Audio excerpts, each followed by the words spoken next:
हाली एक और गोल कैसा लग रहा है आपको? मैं बहुत खुश हूँ क्योंकि मैं अपना जगह पे आके गोल मारा।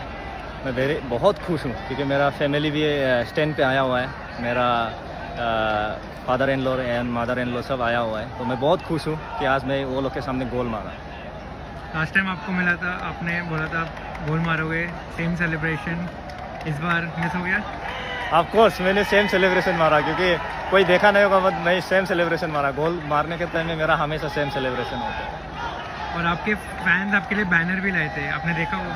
या मैंने देखा कि ये जो फैंस आया मेरा बैनर लेके, वो मेरा जगह से आया हुआ है, तो मुझे बहुत अच्छा लगा, बहुत खुश लगा कि ये लोग को मैं सपोर्ट करने आया। I am happy to them. Thank you, good luck for the rest. Thank you so much, thank you.